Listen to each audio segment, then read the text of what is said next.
From major retail collapses to shifting consumer spending patterns, this week shows us exactly how Australian retail is transforming in 2024.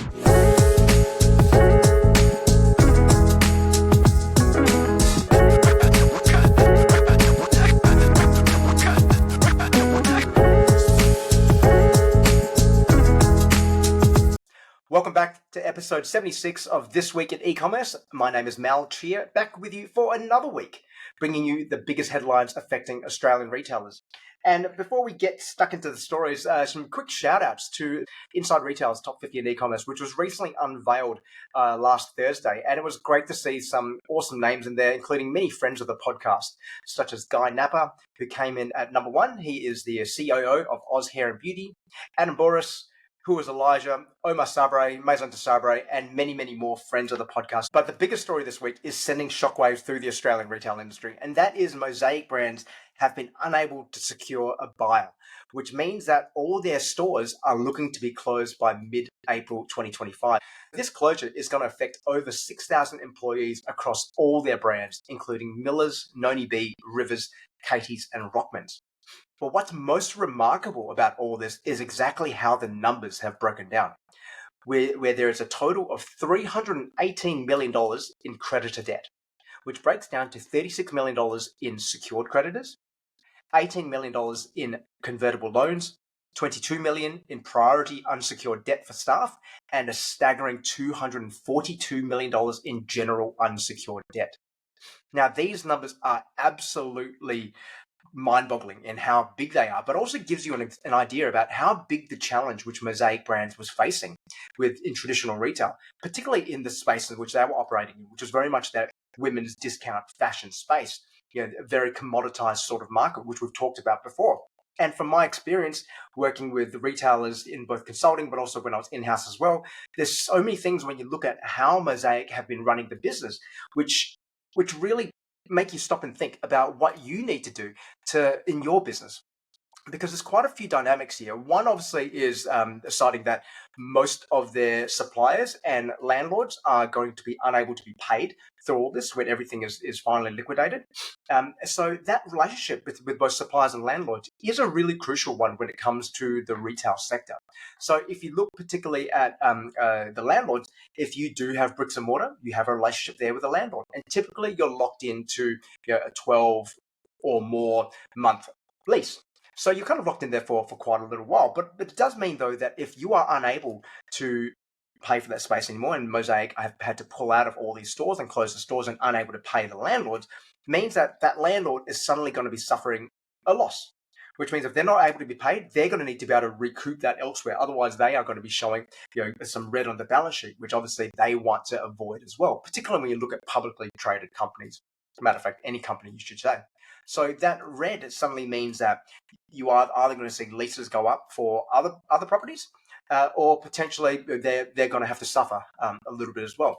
So there's a bit of a push-pull which is going to happen there, particularly when we know that omnichannel and bricks and mortar is becoming so important for every retailer to ensure that you still have that physical presence for your customers to be able to engage with you. And when you look last week when I was talking about Gen Z, it's also these younger generations who are really going out and trying to experience brands in store as well. And when you look at shopping behavior, most of them, 86% of consumers, do shop both online and in store. And in store is not going away, despite the fact that online is growing and it is continuing to grow. So don't get me wrong about that. The other relationship which is being seriously impacted is also in terms of Mosaic suppliers. And these suppliers are all over the world, in lots of different countries. I think there's China, India, Bangladesh, many countries where they source all their goods from. Which means all these factories who have been dependent on Mosaic to be able to pay them back are now suffer two things. One is that they're going to have a loss of business. They're not going to be able to manufacture as much anymore, which means potentially layoffs within those markets. But also that they're going to incur a loss because suddenly they're going to have bad debt. They're going to have bad debt, which they can't reinvest back into the factory, which they can't go into paying their staff, and there are going to be changes there as well. So you can see how when you have a loss of this magnitude, it has a ripple effect throughout the entire industry.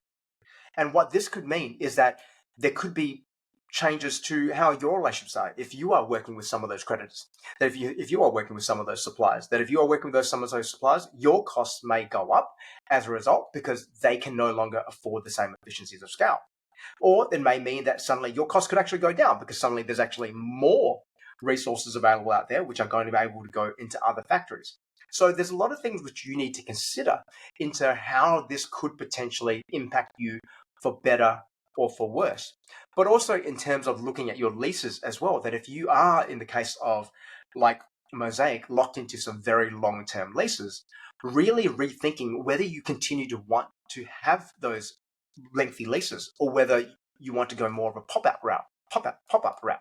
And you can see some of this change happening already with brands not committing to long-term leases, but more pop-ups until they're sure that it's going to work, and then they're going to be able to settle in there.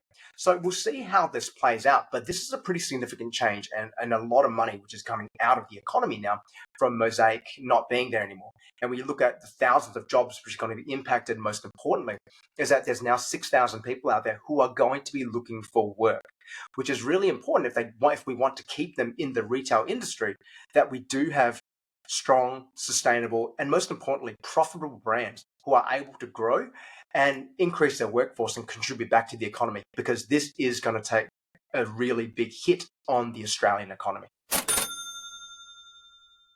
Now, moving to some further changes is that Klaviyo have made a pretty significant change last Friday, where I was lucky enough to have been invited to the Sydney Opera House for their announcement of their B2C CRM, where they have changed their position to really focus on the fact that they are the only CRM product which was built for B2C. Now, this is a big expansion beyond what their core market is. So obviously Klaviyo, very well known for their marketing and SMS and general marketing automation product. But they've been making a lot of noise lately about how they can actually be more than that, particularly talking about the data capabilities of the platform. But now they're going to be moving into service. Now, they're repositioning themselves to go away from just being purely about that marketing automation and data side to really focusing on how they can actually be a complementary product to customer service.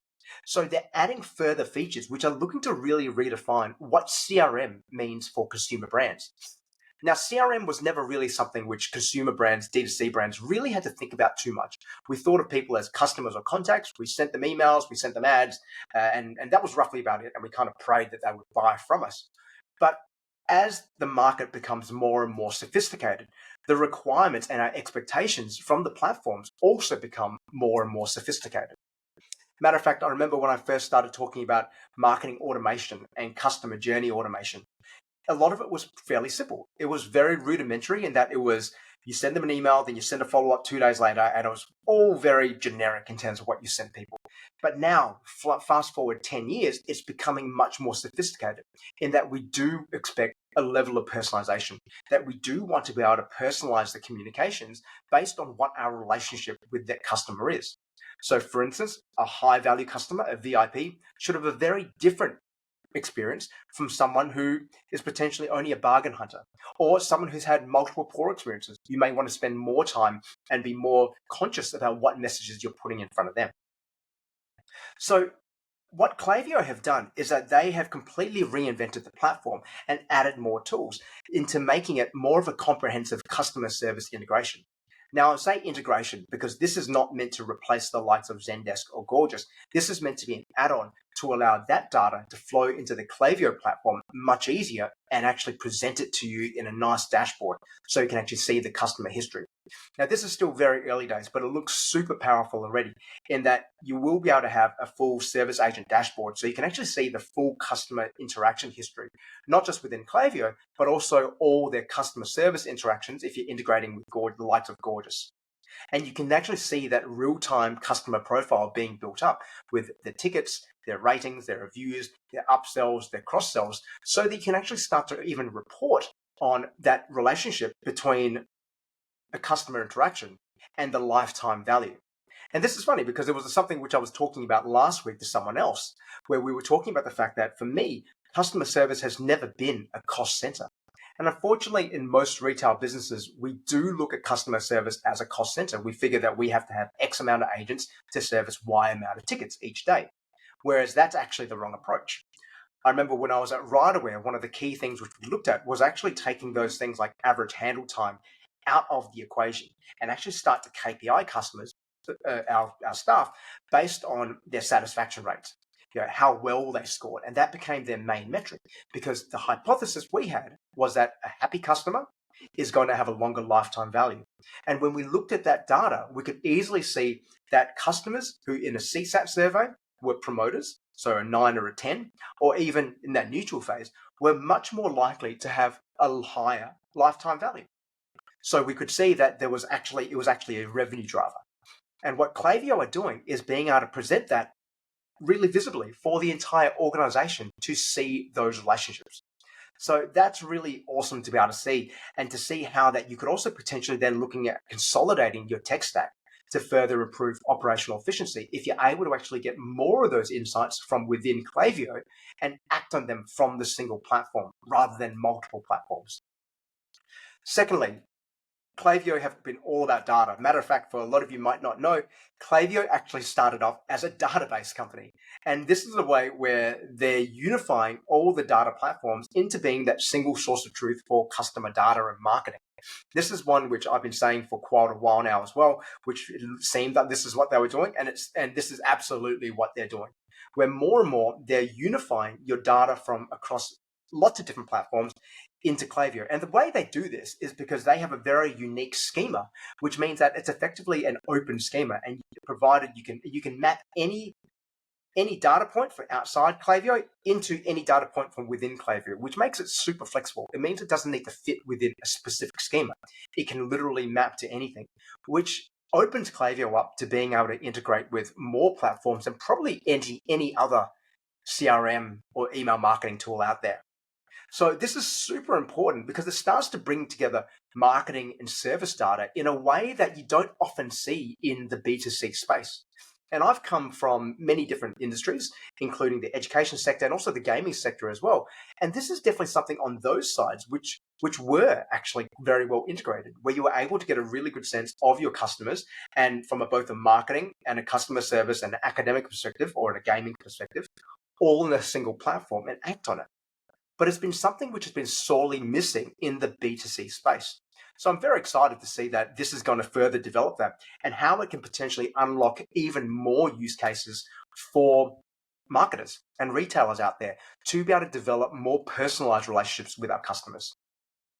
Thirdly, like I talked about before, they're introducing that ability to see the impact on revenue and customer lifetime value from the service team.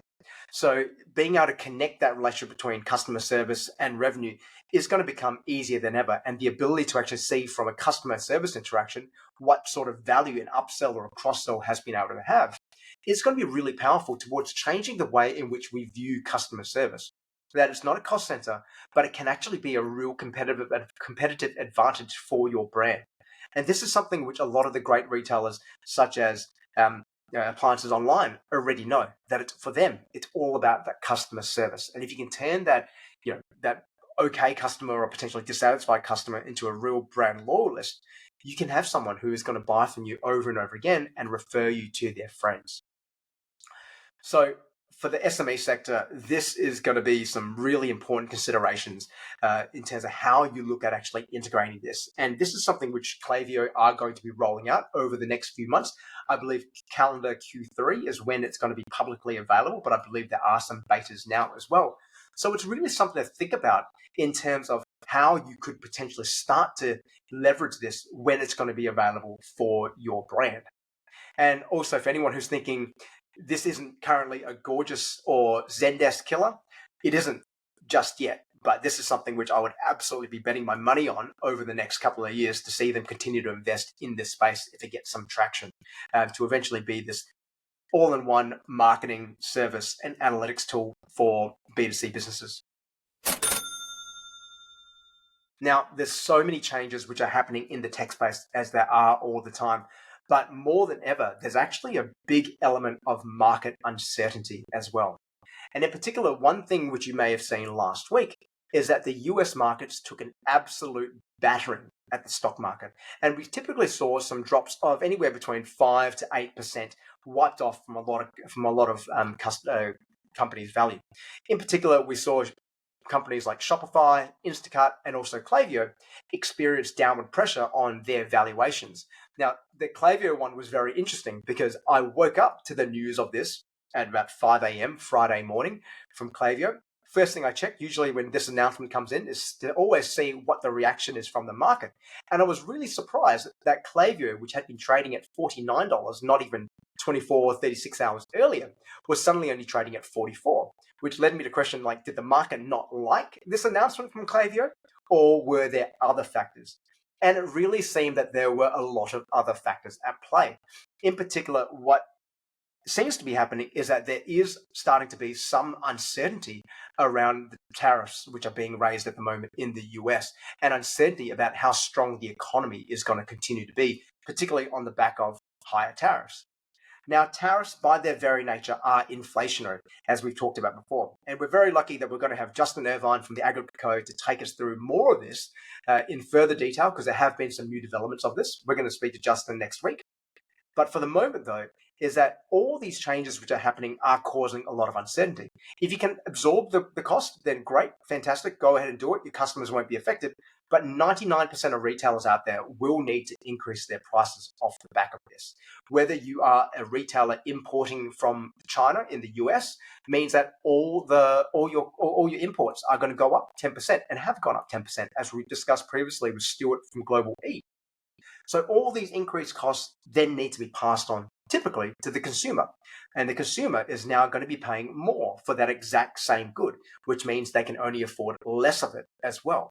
And when you couple that with the fact that there's so much upheaval going on at the moment in the US government with Doge, or as Kara Switcher insists on calling it, Doggy, and I can't blame her for that, with all those changes affecting millions and millions of public sector employees, I should say, there's a lot of concern about what's going to be happening in the US in the short to medium term. And similarly in Australia as well, we're starting to see that as well. Because when China and the US have a fight, we're usually the kids who get traumatized by it all. And that's what we're going to see happen here. Because while this is playing out as well, you're going to see those costs start to move to us, that we're going to need to be paying more for goods as well. If you look at everything which is happening in our market, including some of the what's happening in the retail sector, the interest rates, which we're going to talk about shortly as well, but also the rising cost of living, you can see how this is going to potentially impact the local share market too, and that ASX tech stocks may soon be affected by this as well. So what does it mean is that in the short term, you do really need to start thinking about potentially looking to arbitrage some of your US dollars, particularly since most of what you're paying for a lot of these software tools, such as Shopify, Klaviyo, is in USD.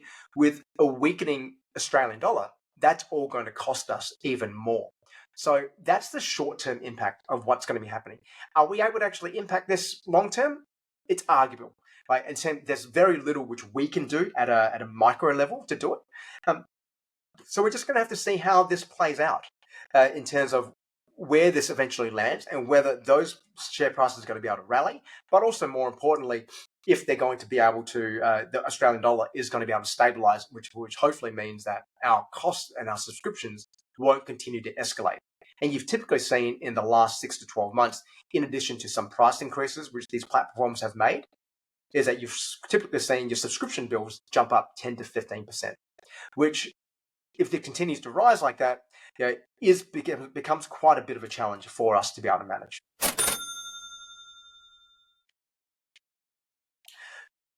But there has been some positive news for the Australian retail sector, and that is that the RBA have recently cut interest rates.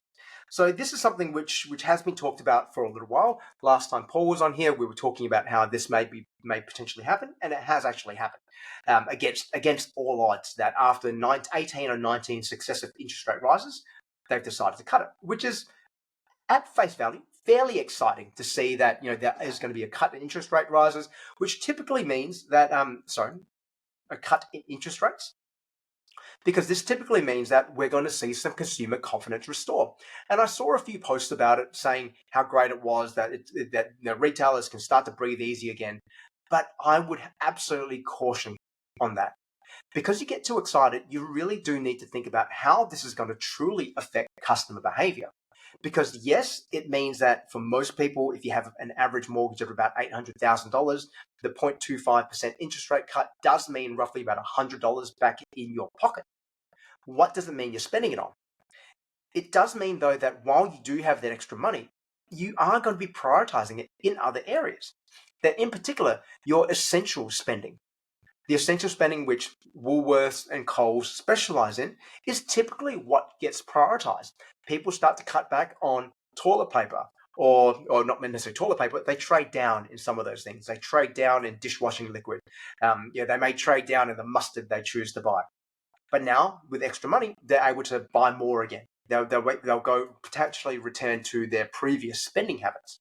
But also, with a lower rate of savings the last few years as well, that people may then choose to pocket that extra $100 and choose to just save it. Now, interest rates are still better because through the interest rate rises, interest rates are still decent if you are saving. If they continue to get cut, that's a different story, and saving may not be the best option for you. But also the fact that we've also got further changes such as buy now, pay later, which is soon to be regulated as well, which means that those services become harder and harder to use. So you look at all this and you really need to ask yourself, how much of a benefit is it going to be for us to cut interest rates? That if interest rates have been cut, it doesn't necessarily mean that consumer confidence is going to completely rebound. That there's so many other things just to bring us back to a level where we don't feel that same level of stress anymore.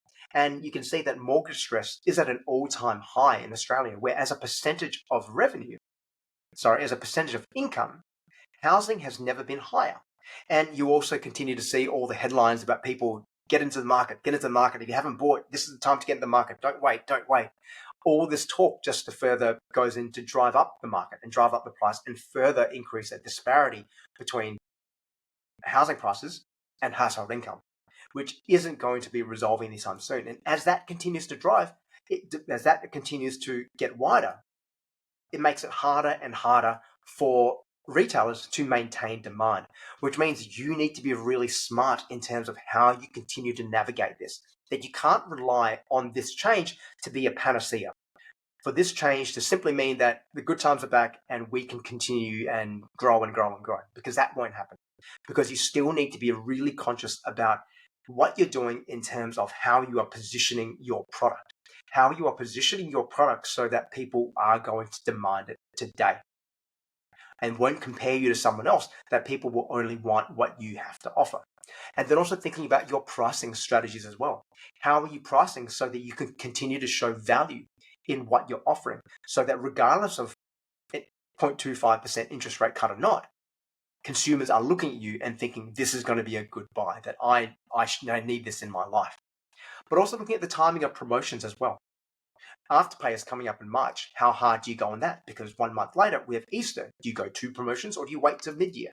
There's so many things to consider around this period that if you go too hard in your promotions, you are going to do brand damage.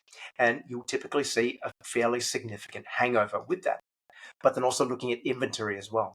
How do you ensure that you don't run out of your grade A products and you are not holding more inventory than you need to in order to meet customer demand? So with so many changes happening in Australia retail, it really feels that we are at a bit of a turning point where some of those bigger players who have been slow to move, such as Mosaic, reminding us that it's so critical now in 2025 to be nimble, to be adaptable, and to be able to change your strategy at a moment's notice, but more importantly, not to over-invest so that you can actually make those changes when the need and time comes. So while technology will continue to evolve and economic changes are abundant and all around us every single day, particularly in the Trump world which we live in, this also is creating brand new opportunities and to make sure that you are able to jump in front of. So you need to be resilient and you need to be innovative, whether you are a small retailer or a big box major chain. So keep selling, keep innovating, keep growing. I'm going to be at eTail this week, so if you are there, please come up and say hi. Otherwise, I'll catch you next week with Justin Irvine from the Aggregate Co.